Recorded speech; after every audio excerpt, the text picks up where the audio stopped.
sayyidil mursalin ala alihi wa sahbihi ajma'in.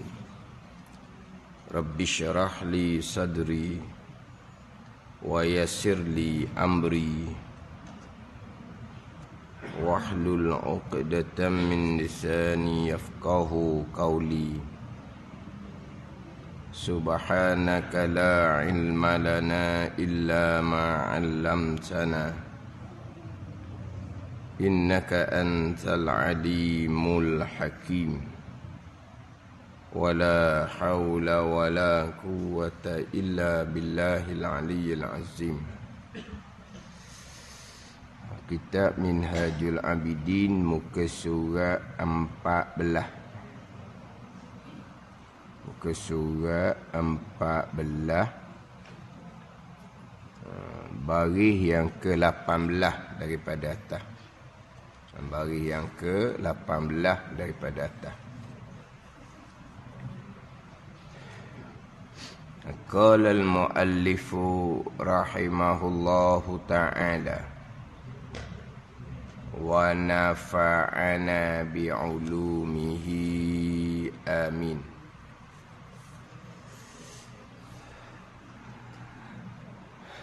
Melainkan barang yang membinasakan atasmu ibadahmu. Melainkan barang yang ini sifat-sifat hati yang mazmumah, yang dicela pada syarak, yang diharamkan pada syarak. Barang yang di sini kena kepada sifat-sifat hati yang mazmumah, yang zamimah, yang dicela pada syarak. Sifat tercela, sifat yang diharamkan pada syarak. Sifat yang dicela, sifat yang diharamkan pada syarak, yang membinasakan atasmu ibadahmu, yang membinasakan pahala ibadah kamu. Maka wajib mengetahui akan dia, akan barang yang membinasakan atasmu ibadahmu. Wajib mengetahui ini sebagai wajib fardu ain, supaya kamu jauh akan dia, kamu menjauhi akan dia, akan sifat yang barang yang membinasakan atasmu ibadahmu. Dan barang yang lazim atasmu mengerjakan dia. Barang yang di sini pula sifat-sifat hati yang mahmudah, sifat-sifat hati yang dipuji pada syarak, yang lazim, yang wajib atasmu mengerjakan dia, yang wajib atas kamu.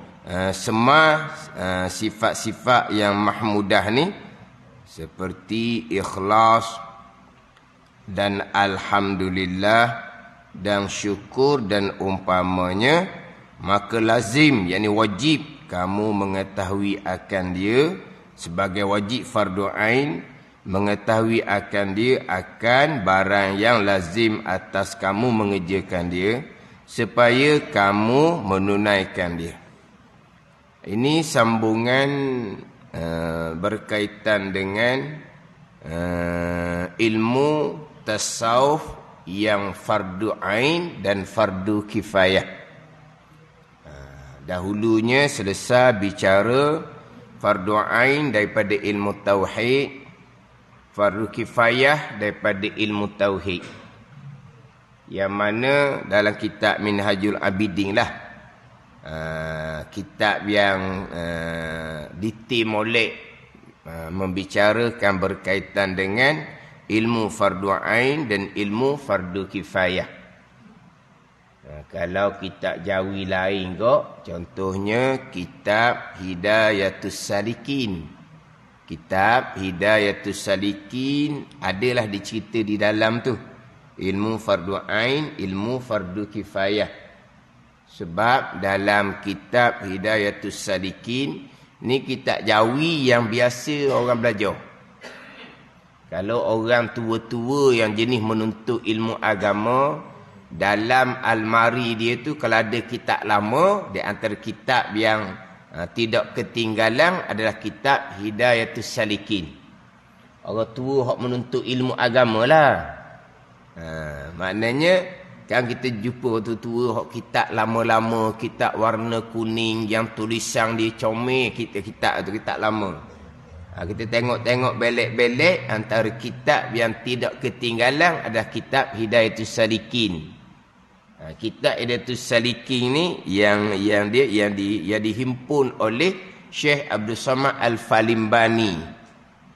Syekh Abdul Samad Al-Falimbani ni seguru dengan Syekh Daud Al-Fatani yang semasa dan seguru. Bukan dia berguru dua tu, seguru dengan Syekh Daud Al-Fatani, penterjemah kitab Minhajul Abidin ni. Jadi dalam kitab Hidayatus Salikin tu dia himpun daripada kitab Bidayatul Hidayah Imam Ghazali. Ni Minhajul Abidin ni terjemahan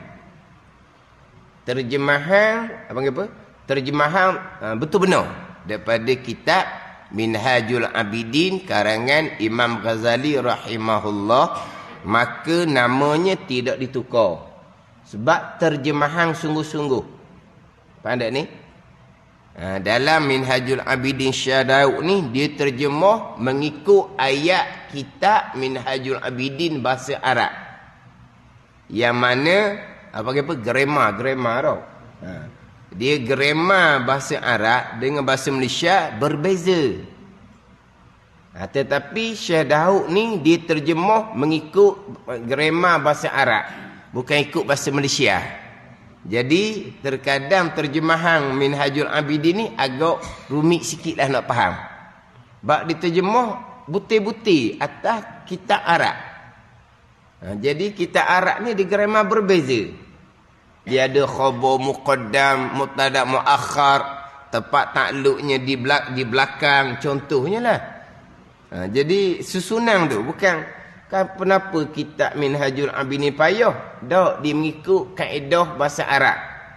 Jadi dengan kaedah bahasa Malaysia ni larilah kalau kita kira. Jadi diterjemah betul benar. Berbeza dengan ni sebagai pengetahuan lah. Kitab Minhajul Abidin rumi-rumi lah. Banyak yang menterjemahkan kitab Minhajul Abidin hak Arab kepada bahasa Malaysia. Hak rumi pun ada. Tapi ada yang dia tukar ayat. Faham tak ni?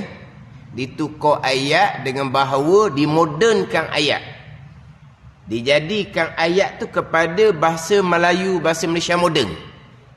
Jadi dia pun tukar ayat. Dia tukar ayat. Dia bukan terjemah betul benar tidak. Ada kan kalau terjemah betul benar. Ni contoh-contoh ni. Terjemah betul benar. Iyyaka na'budu wa iyyaka nasta'in. Macam mana terjemah dia? Akan dikau jua ya Allah kami sembah. Dan akan dikau jua ya Allah kami minta pertolongan. Bahasa Malaysia jadi susun ayat gitu. Jadi bahasa Malaysia. Bahasa Malaysianya kami sembah akan engkau ya Allah dan kami minta tolong akan engkau ya Allah. Tu bahasa Malaysia. Tapi bahasa Arab iyyaka na'budu, akan dikau ya Allah kami sembah. Dia ada takdim makut takhir. Hak duduk belakang dia depan. Sepatutnya kami sembah akan dikau. Tiba-tiba ayat akan dikau kami sembah. Hak ni kalau karangan bahasa Malaysia memang cikgu tak akan luluskan. Tapi kaedah bahasa Arab ni dia terbalikkan seumpama tu ada faedah dia. Faedah dia apa? Hasar. Hasar mana apa? Akan dikau ya Allah jualah. Jualah tu jualah. Tak ada lain. Itu hasar dia panggil. Akan dikau jualah. Jualah. atau hasar dia panggil.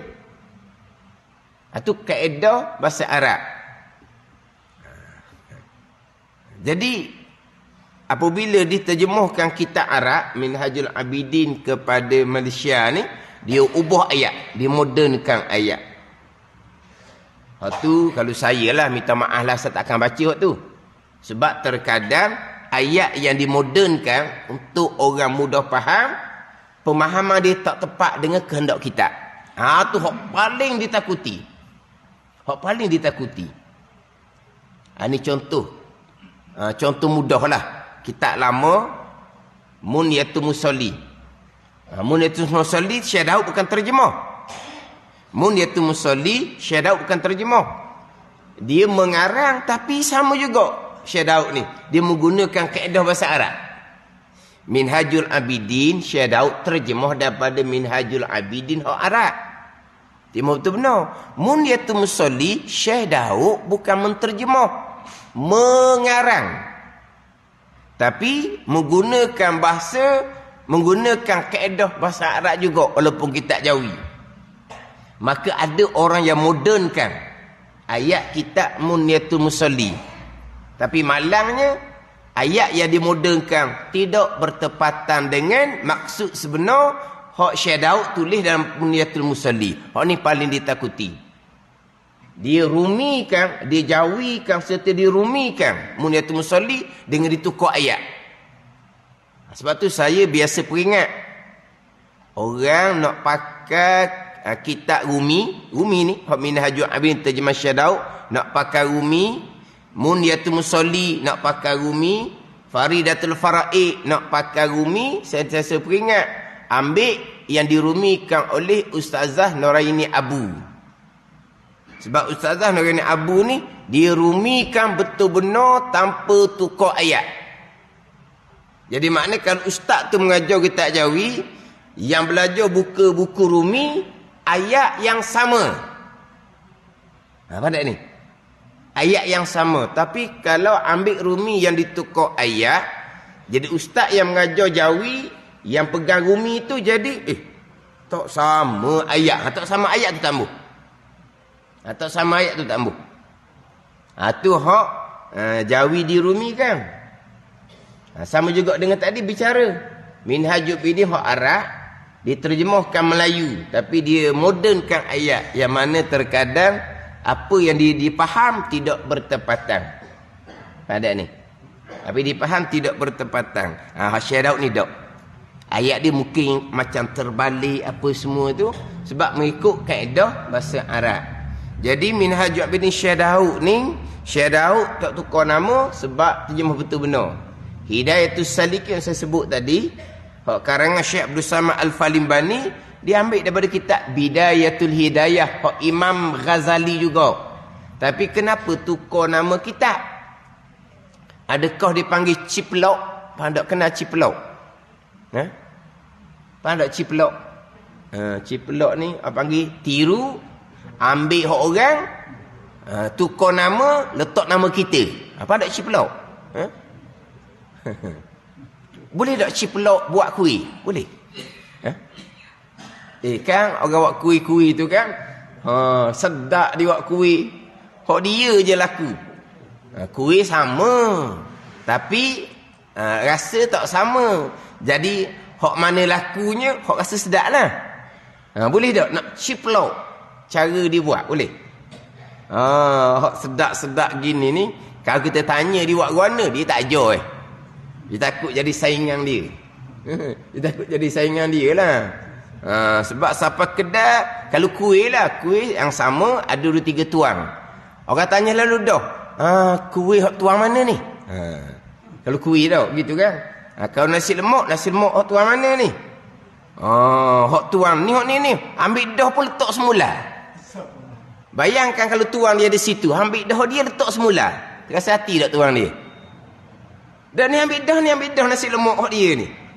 Lepas tu tanya orang jual, nasi lemak ni hak mana ni? Tuang tak lagi, tuang duduk jauh. Dia tak kenal tuang kan? Tambah ni kita nak nasi lemak tuang ni. Faham tak ni? Dia letak semula. Orang macam mana kalau kita tuang punya nasi lemak? Terasa hati tak? Gitu lah. Sebab apa? Hak ni sedap. Boleh tak nak ciplok? Ciplok ni apa? Tiru cetok rompok tu gitulah. Ada ni. Ada siapa menega ni. Dia sekat tengok jalan. Kamu jangan atur kuih kamu kedai ni. Dia tak boleh atur terus. Sebab apa? Sebab laku dia. Hak ni dia aku, hak kuih sama. Tapi berani dia sekat tengok jalan. Tuan kedai apa pelik? Kenapa dah? Hak laku sekali tak tahu dah kedai dia. Tak tahu dah. Hak laku sekali. Tuan kedai pun pelik lah. Tak ada balah tuan kedai. Tuan kedai jumpa. Kenapa kamu tak tahu dah kedai? Lama pelanggan duk tanya hak kamu ni. Alah, dia kata ada seorang tu dia sekat setengah jalan. Jangan tahu kedai tu kuih tu. Direct gitu. Direct gitu no. Lepas tu jenis orang tak mau balah kan. Biar kedai lain banyak lagi. Mana boleh tak kita nak tiru cara dia buat nak ciplok. Ciplok orang itu. Dia tak panggil tak tahulah. Ciplok ke apa tak tahulah maksud dia. Kalau orang pandai gitu, dia tak akan cerita resipi dia kat orang. Dia dah akan cerita. Jadi sekarang ni kitab Imam Ghazali Bidayatul Hidayah. Lepas tu nama Hidayatul Salikin pula Syekh Abdul Samad Al-Falimbani. Sebab Syekh Abdul Samad Al-Falimbani menyatakan dia tahu ambil betul benar dalam kitab Bidayatul Hidayah, dia banyak tambah hak lain. Dia banyak tambah dalam kitab lain, bukanlah kitab Bidayatul Hidayah, tapi kitab lain pun kitab Ghazali juga. Tapi dia ambil satu kitab. Dia bukan terjemah. Tapi sebagian besarnya Bidayatul Hidayah lah. Tapi sebagian lagi dia ambil ayat dalam kitab Imam Ghazali yang lain. Dia pergi capur dalam tu. Jadi apabila buat gitu, dia tak boleh kekalkan nama Bidayatul Hidayah. Dia tak boleh kekalkan sebab dia sudah capur-capur. Capur kandungan dalam kitab tu dengan kandungan dalam kitab Imam Ghazali hak kitab lain. Dia pergi capur, maka nama kena tukar. Tu tukar Hidayatul Salikin. Macam contoh Penawar Bagi Hati lah hak kitab sebelum Minhajul Abidin ni. Kitab Penawar Bagi Hati Syekh Abdul Qadir Al-Mandili dihimpun daripada kitab Arba'in fi Usuluddin karangan Imam Ghazali rahimahullah. Kitab Ghazali juga. Tapi kenapa nama ditukar? Kerana hanya diambil 10 sifat kecelaan, 10 sifat kepujian. Dan kita Arba'in fi Usuluddin tanda Arba'in 40. Bukan hadis Arba'in hak Imam Nawawi. Ni kita Arba'in fi Usuluddin Imam Ghazali. Jadi dia ada 40 tajuk. 10 tajuk yang pertama akidah. 10 tajuk yang kedua fiqh. 10 tajuk yang ketiga 10 sifat kecelaan tasawuf. 10 tajuk yang keempat 10 sifat kepujian tasawuf. Tauhid, fiqh, tasawuf itu jalan Imam Ghazali. Tapi Syekh Abdul Qadir Mandili dia tak ambil bahagian tauhid, tak ambil bahagian fiqh, dia ambil bahagian tasawuf saja. 10 sifat kecelaan, 10 sifat kepujian, maka Syekh Abdul Samad Al-Falimbani Syekh Qadir Al-Mandili diputukar kepada Penawar Bagi Hati. Dia tak ambil nama Arba'in fi Usuluddin sebab dia tak ambil semua. Ada ni. Minhajul ini ni tak ni. Ni memang terjemah betul benar. Maka nama dikekalkan. Jadi balik pada kitab Hidayatul Salikin. Hidayatul Salikin ni di awal tu dia ikut kaedah kitab Ihya Ulumuddin hak Imam Ghazali. Panjang tajuk bicara bab ilmu. Ilmu yang memberi manfaat mana? Kemudian ilmu ni apakah fadilah? Ini dimulai dengan ilmu yang beri manfaat. Kemudian diususuli dengan ilmu fardu ain, tauhid, fiqh, tasawufnya mana, fardu kifayahnya mana. Beres bicara bab ilmu, dia pun datanglah fadilah orang yang belajar ilmu. Fadilah orang belajar ilmu. Fadilah orang belajar ilmu yang beri manfaat. Nak dapat fadilah ni, fadilah belajar ni kan. Nak dapat fadilah belajar ni, belajar betul dengan jalan dulu. Barulah cerita fadilah. Pandai ni fadilah ni lepas buat comel baru fadilah. Fadilah baca Al-Quran contohnya. Baca Al-Quran kena pandai baru ada fadilah. Ke macam mana fadilah baca Quran? baca tanpa ilmu fadilat juga. Pandai baca Quran, maka cerita fadilah. Gitulah. Ada ni. Fadilah semayang berjemaah. Kena pandai dulu syarat semayang berjemaah, baru cerita fadilah. Ada kaedah dia gitu. Sebab fadilah ni kelebihan-kelebihan. Nak dapat kelebihan, buat kena betul dulu, baru cerita kelebihan. Jadi yang kita ada tu salikin, ilmu yang bermanfaat, fardu ain, fardu kifayah dalam ilmu, disusun pula niat belajar. Niat belajar yang betul, niat belajar yang salah. Belajar agama ni. Gitu. Niat dulu, niat belajar hak betul macam mana ikhlas, niat belajar hak riak macam mana hak akan masuk neraka. Ni belajar betul dah ni, belajar fardu ain, tauhid fiqh tasawuf, tapi hati ikhlas ke riak. Dia bicara bab 3 jenis niat. Satu niat yang salah, satu niat yang betul, satu niat yang salah bertaubah kemudian, satu niat yang salah sampai kesudah salah. Dia bagi 3. Apabila belajar betul fardu ain, niat ikhlas, cerita fadilah. Fadilah orang belajar, dapat belajar berilmu. Fadilah orang yang berilmu. Dia cerita fadilah orang belajar, dia cerita fadilah orang yang berilmu. Orang yang dikurniakan ilmu oleh Allah Subhanahu wa taala. Itu nak kita ada tu salikin. Dia panjang bab ilmu. Dia ikut kaedah kita Ihya Ulumuddin Imam Ghazali. Di awal kitab Ihya ada 7 bab menceritakan bab ilmu. Ada ni. Tapi dah nak sebut tadinya dalam kitab Hidayatul Salikin ada bicara bab fardu ain tauhid, fardu ain fiqh, fardu tasawuf, tapi tidaklah sedetail dalam kitab Minhajul Abidin. Hak ni kena ambil molek.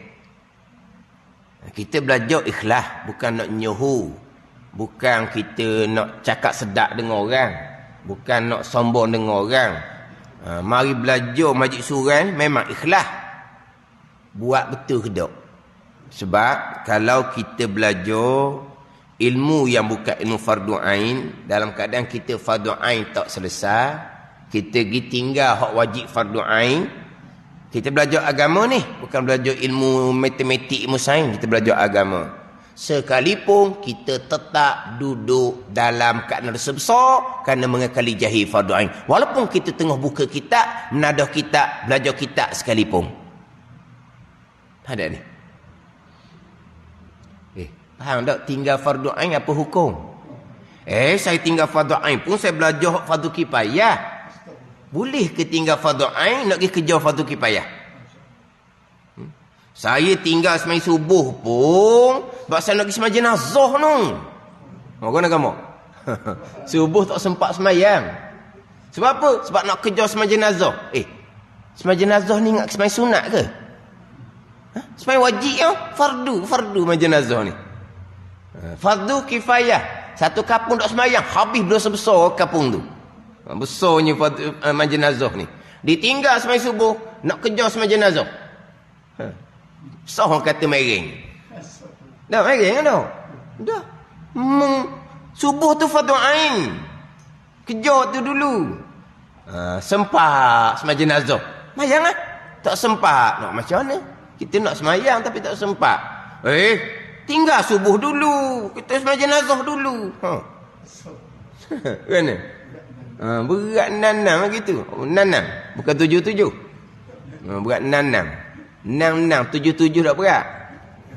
Bukan 66 lah. Tapi macam mana dengan orang tinggal fardu ain? Dia belajar fardu kifayah. Tapi ingat baik, ilmu fardu kifayah, ilmu agama, ilmu fardu, ilmu wajib. Macam tadi lah. Sebab jenazah bukan semai sunat. Fardu kifayah. Ada ni.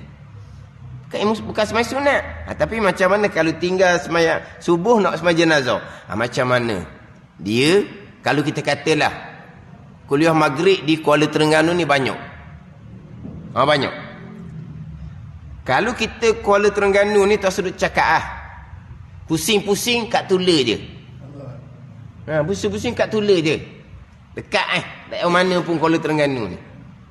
Tapi kita fardu ain tauhid, fardu ain fiqh, fardu tasawuf kita dak lepas. Lepas ke tak lepas, tahu molek ni. Sukatan ni. Jangan duk berangan. Saya belajar lama dah. Lepas, jangan duk berangan. Ini fardu ain tak lepas ni berdosa besar. Pandai ni.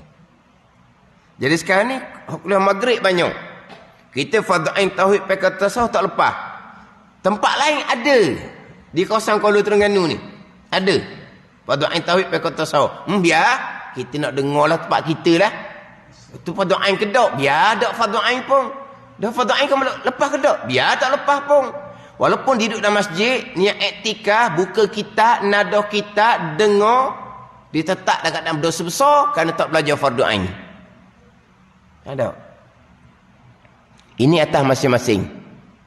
Sebab antara satu orang tak sama dia punya latar belakang. Tak sama dia punya pengajian. Orang ni lama, orang ni baru. Dan tak sama dia punya penguasaan. Orang ni cerdik, orang ni kurang cerdik. Ni atas masing-masing ni. Saya ikut kawan saya. Ikut kawan saya bawa lah. Kawan awak tu ngaji lama dah. Kawan awak tu fardu ain beres dah. Yang tu kan ikut ni fardu ain tak ada lagi. Tak boleh ikut orang. Tak boleh ikut kawan. Ikut kewajipan kita. Lepas tu kata penting tahu fardu ain tauhid, fardu ain fiqh, fardu ain tasawuf sekarang. Mana fardu ain, mana yang bukan fardu ain. Sebab kita belajar cara kapung, belajar kita sangat terhad. Kalau setakat kuliah maghrib je, fardu ain tauhid fiqh tasawuf, kita kata atas tong. Ni air duduk di hidung ni. Mana apa ni? Mudah nak selang ni. Tak apa nak lepas.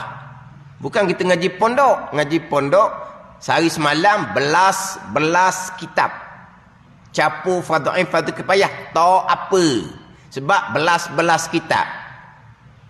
Kitanya subuh hari minggu boleh Subuh hari kerja, faham-faham lagi kerja. Jadi kitanya apa? Duha pun kalau orang hak kerja tak ada nak ikut. Hak maghrib lah waktu kemuncak. Maghrib pula dalam ramai-ramai tu sebagian besar nak belajar. Ada segelintir tak mau belajar, nak tunggu solat berjemaah je. Seorang dua je perangai gitu. Tapi seorang dua pun hak jenis gong, hak jenis meta. Isyak berhenti, aku nak main isyak nak balik. Orang lain nak belajar, dulu apa orang lain? Ini orang gong, orang meta duduk dalam masjid. Tapi orang yang berpangkat lah pulaknya kena ikut kata dia lah. Orang ramai-ramai nak belajar tu, dia tak hormat. Yang penting dia, aku nak solat isyak awal waktu. Gitu. Walaha kalau mazhab Hanafi, isyak sunat semain lewat 1/3 malam. Walaupun tidak ada urusan. Kita mazhab Syafi'i. Kalau tak ada urusan, isyak sama dengan semain lain lah. Afdal solat waktu. Tapi melainkan ada maslahat, ada kerana. Contohnya masalah besar belajar fardu ain, maka isyak afdal dilewatkan.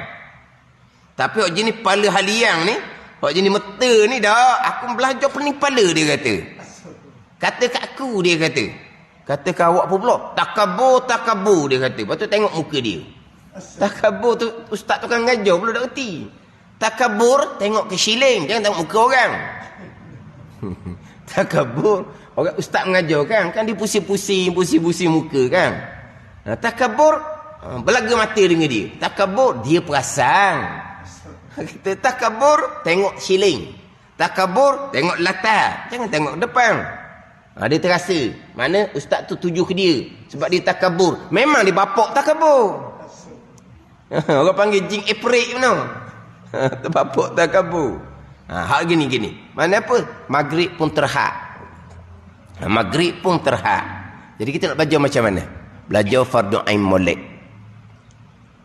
Belajar fardu ain molek, fardu ain tauhid, fardu ain fiqh, fardu ain tasawuf. Mana fardu ain? Ambil kitab minhaj ni. Ambil kitab minhaj molek ni. Ni akabah ilmu. Biar ambil faham molek. Kita nak mati dalam keadaan dosa besar. Kita nak mati dalam keadaan berdosa besar. Kita tinggal belajar fardu ain, kita ambil ilmu lain walaupun fardu kifayah, haram, dosa besar. Kita nak mati dalam keadaan berdosa besar. Bila kita tidak menguasai fardu ain tauhid, akidah macam mana? Kita tidak menguasai fardu ain fiqh, semayang macam mana? Tidak menguasai fardu ain tasawuf, hati kita macam mana? Hati kita macam mana?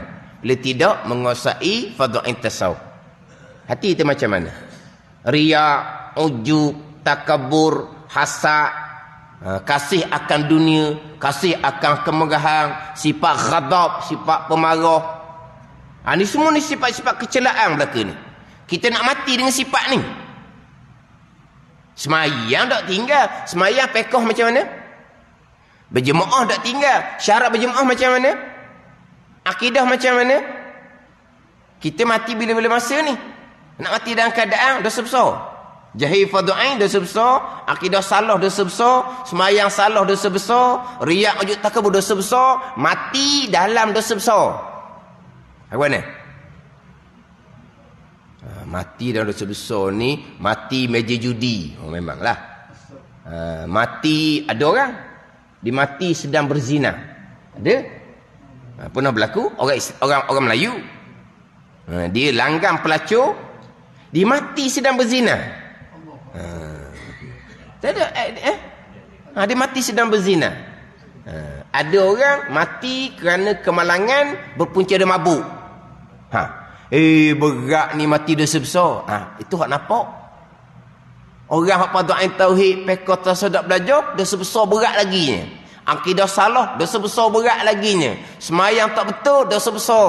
Riya, ujub takabur, dosa besar. Takabur, tahu takabur? Sifat iblis. Hasad, sifat iblis. Takabur, hasad, sifat iblis. Nak mati dengan sifat iblis. Kalau mati dengan sifat iblis, di hari akhirah nak duduk sama siapa? Kalau mati dengan sifat iblis. Ini bicara bab amal. Ilmu. Ada ni. Ini bab fardu ain ni. Fardu ain ni pembicaraan bab syurga neraka ni. Kita bukan bicara bab fadilat ni. Cerita bab amal sunat, abal sunat tu untuk dapat darajah dalam syurga. Ini bicara layak tak layak dengan syurga. Syarat syurga beriman. Akidah kita macam mana? Nak masuk syurga, amal soleh. Ta'at zahir, fiqh macam mana? Ta'at batin, tasawuf macam mana? Beriman amal soleh ni lah yang dikhabar gembira dengan syurga. Nak jadi beriman amal soleh ni lah fardu ain tauhid, fardu ain fiqh, fardu ain tasawuf. Orang belajar, satu, kewajipan atas diri masing-masing. Yang beratnya orang mengajar. Orang belajar mukallaf akibali akan bertanggungjawab sendiri pada mahsyar. Orang mengajar. Sebab kita semua sama mahsyar belaka. Yang mengajar mahsyar, yang belajar mahsyar. Penekanan belajar fardu ain. Penekanan belajar fardu ain. Nak belajar fardu ain macam mana? Kena ada yang mengajar. Sekarang ni kita tekan belajar fardu ain tauhid, fiqh tasawuf. Belajar fardu ain tauhid, fiqh tasawuf. Belajar tu lapis kedua. Lapis pertama mengajar. Lapis kedua ada orang belajar. Ada ni. Orang mengajar. Macam mana ni? Ajar fardu ain ke tak? Ada. Tapi ingat baik, orang belajar tanggungjawab sendiri atas diri dia. Sampai di pada mahsyar, saya tak belajar fardu ain, saya tak belajar fardu ain kerana ustaz tak mengajar. Dia akan bertanggungjawab sendiri. Ustaz yang tak mengajar fardu ain tu dia akan lari diri dia. Tapi berat dia tanggungjawab, dia berat. Orang mengajar lagi berat tanggungjawab. Tapi orang belajar nak letak atas orang ajar. Tak ada. Sebab dia bertanggungjawab atas diri sendiri. Ada. Dia bertanggungjawab atas diri sendiri. Macam gini. Contoh. Isteri. Suami wajib ajar. Ada ni. Tapi ingat baik isteri ni. Dia bertanggungjawab atas diri sendiri. Suami ajar, tunggu di rumah. Suami tak ajar, dia wajib kena cari. Dia gitu. Ya, isteri tak boleh. Saya duduk rumah je, tunggu suami saya balik ajar lah fardu ain. Lepas tu suami kata, awak ajar ke tak? Dia tak ajar. Lepas tu macam mana? Dia pada masyar nanti. Suami dia pada masyar. Isteri dia duduk pada masyar. Ada seumpama tu. Tak apa dah tu. Nanti dia pada masyar, saya akan khabar belakang suami saya. Dia nak khabar belakang suami dia. Sebab suami tak ajar ilmu agama ke dia. Dah awak khabar lagi mana? Tersembang dalam neraka. Dengan awak lah neraka. Dia nak bawa ke lelaki dia berkali. Masa muda-muda sayang, tua-tua tu duk sayang dah berkali. Nak khabar atas tu lelaki je. Nak khabar ke mana tu? Tersembang. Tersembang ke mana? Ke neraka. Dengan siapa? Dengan suami. Dah kamu masuk neraka ke tak? Isteri masuk neraka ke tak? Ke tersembang, suami atas neraka, dia tak atas neraka. Sama lah. Ni. Lepas tu isteri ni pula, dia tak sedar. Suami tu nombor 2. Hak mula-mula disoal, mak ayah dia, bukan suami. Suami nombor 2. Mak ayah dia dulu kena ajar fardu ain. Suami sepatut terima hak molek dah. Suami terima hak molek dah. Suami nanti jadi ayah. Suami sebagai ayah kena ajar anak-anak. Isteri dia ada mak ayah dia ajar. Tapi mak ayah tak ajar, jadi suami ambil isteri yang seumpama ni, suami wajib ajar. Apa panggil apa ni? Suami ambil beban. Pergi cari bini yang mak ayah dia tak ajar fardu ain. Suami ambil beban lah kau panggil. Lepas tu, kalau tak ambil beban, cari isteri hak mak ayah dia ajar dah fardu ain. Nak cari mana? Payah nak jumpa. Tak nikah lah. Lepas tu macam mana? Nikah lah sama jahil pun. Janji sama belajar. Gitu je. Sama jahil ni nikah ni. Tapi sama belajar. Tak ada masalah lah. Tapi dia nampak suami dia je. Dia tak nampak mak ayah dia dahulu tak ajar di ilmu fardu ain. Hasil. Isteri ni mukallaf tak? Isteri ni mukallaf tak? Akil balik tak? Akil balik. Dia bertanggungjawab atas diri sendiri. Dia bertanggungjawab. Suami tak boleh ajar, dia wajib kena belajar. Sama dah juga ni. Kalau orang mengajar tu tak ajar fardu ain, kita kena cari kelas lain. Tapi ni aku cerita orang belajar. Orang mengajar satulah. Tanggungjawab dia besar, adab dia besar.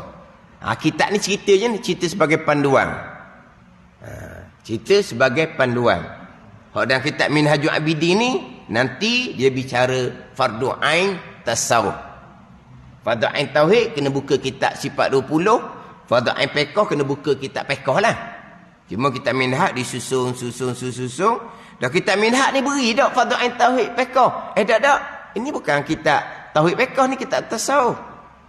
Jadi nanti lepas habis bab ilmu, dia masuk bab apa muka 16. Bab taubah. Bermulalah fardu ain tasawuf. Ni kitab Minhaj. Habis bicara bab ilmu sampai muka 16, dia akan masuk bab yang kedua, akabah yang kedua, akabatut taubah. Bermulalah bicara fardu ain tasawuf. Berarti fardu ain tauhid dengan fiqh, kena cari kitab tauhid fiqh lah. Cuma kitab Minhaj ni dia apa ni? Cerita pelang. Apa tak pelang? Cerita pelang lah. Pelaksanaan perjalanan tauhid kena buka kitab tauhid, fiqh kena buka kitab fiqh, tasawuf barulah dalam kitab Minhajul Abidin. Tasawuf ni mana fardu ain, mana fardu kifayah.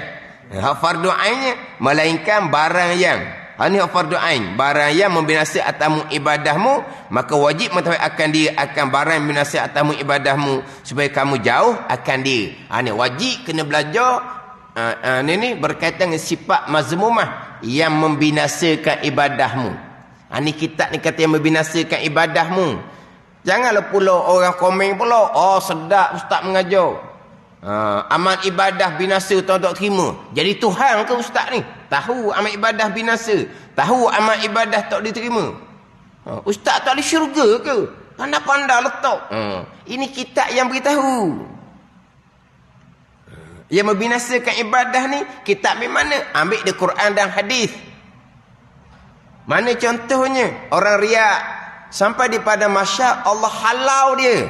Tak ada pahala di sisi kami. Lepas tu minta pahala daripada orang yang kamu beribadah kerananya. Dia nak minta pahala dengan Allah Ta'ala. Allah Ta'ala halau dia. Fakhuz ajraka mimman amilta lahu fala ajraka indana. Pergi ambil pahala kebajikan daripada orang yang kamu ibadah kerana dia. Tidak ada pahala di sisi kami. Kenapa? Tak ada, Tuhan tak terima amal ibadah dia sebab dia riak. Ni orang mengajar pula dituduh. Oh, pandai orang mengajar. Amal ibadah Tuhan tak terima. Macam di syahadah amal ibadah Tuhan terima. Macamlah di suci. Macam dia ada di syurga. Ni komedian Nabi ni. Orang pula tukang kerak-kerak tu dia ambil kerak-kerak. Dia ambil kerak-kerak. Amal ibadat Tuhan tak terima. Hak awal tak ambil. Dia ambil kerah. Jadi orang pun, oh sedap ustaz ni kata macam dia Tuhan. Ambil kerja Tuhan. Hak komen ni lah. Sebab dia ambil sekerak dalam tu. Kalau ni kan TikTok tu kan. Jadi fitnah kadang-kadang. Dia ambil hak masa, hak kerah. Hak lembut sebelum tu tak cerita. Ni membinasakan ibadahmu. Sifat hati membinasakan ibadahmu. Supaya engkau jauh, maka wajib mengetahui akan dia, wajib fardhu ain supaya kamu jauh akan dia. Dan barang yang lazim atasmu mengerjakan dia seperti ikhlas dan alhamdulillah dan syukur dan tawakul dan umpamanya. Wallahu a'lam. Bismillahirrahmanirrahim. Alhamdulillahirabbil alamin.